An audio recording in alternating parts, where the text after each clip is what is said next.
Chapter 1. The Right to be Rich. Whatever may be said in praise of poverty, the fact remains that it is not possible to live a really complete or successful life unless one is rich. No man can rise to his greatest possible height in talent or soul development unless he has plenty of money, for to unfold the soul and to develop talent he must have many things to use, and he cannot have these things unless he has money to buy them with.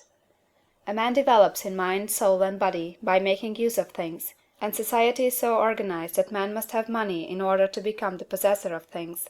Therefore, the basis of all advancement for man must be the science of getting rich. The object of all life is development, and everything that lives has an inalienable right to all the development it is capable of attaining. Man's right to life means his right to have the free and unrestricted use of all the things which may be necessary to his fullest mental, spiritual, and physical unfoldment, or, in other words, his right to be rich. In this book, I shall not speak of riches in a figurative way. To be really rich does not mean to be satisfied or contented with a little. No man ought to be satisfied with a little if he is capable of using and enjoying more. The purpose of nature is the advancement and unfoldment of life, and every man should have all that can contribute to the power, elegance, beauty, and richness of life. To be content with less is sinful. The man who owns all he wants for the living of all the life he is capable of living is rich, and no man who has not plenty of money can have all he wants. Life has advanced so far, and become so complex, that even the most ordinary man or woman requires a great amount of wealth in order to live in a manner that even approaches completeness. Every person naturally wants to become all that they are capable of becoming. This desire to realize innate possibilities is inherent in human nature. We cannot help wanting to be all that we can be. Success in life is becoming what you want to be. You can become what you want to be only by making use of things, and you can have the free use of things only as you become rich enough to buy them. To understand the science of getting rich is therefore the most essential of all knowledge. There is nothing wrong in wanting to get rich. The desire for riches is really the desire for a richer, fuller, and more abundant life, and that desire is praiseworthy.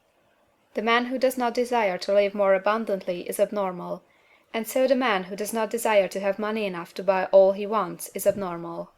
There are three motives for which we live. We live for the body, we live for the mind, we live for the soul. No one of these is better or holier than the other. All are alike desirable, and no one of the three, body, mind, or soul, can live fully if either of the others is cut short of full life and expression. It is not right or noble to live only for the soul and deny mind or body, and it is wrong to live for the intellect and deny body or soul. We are all acquainted with the loathsome consequences of living for the body and denying both mind and soul, and we can see that real life means the complete expression of all that man can give forth through body, mind, and soul. Whatever he can say, no man can be really happy or satisfied unless his body is living fully in every function, and unless the same is true for his mind and his soul. Wherever there is unexpressed possibility, or function not performed, there is unsatisfied desire. Desire is possibility seeking expression, or function seeking performance. Man cannot live fully in body without good food, comfortable clothing, and warm shelter, and without freedom from excessive toil. Rest and recreation are also necessary for his physical life. He cannot live fully in mind without books and time to study them, without opportunity to travel and observation, or without intellectual companionship.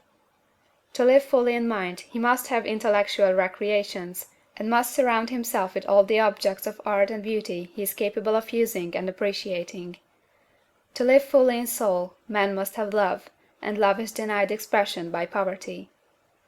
A man's highest happiness is found in the bestowal of benefits on those he loves. Love finds its most natural and spontaneous expression in giving.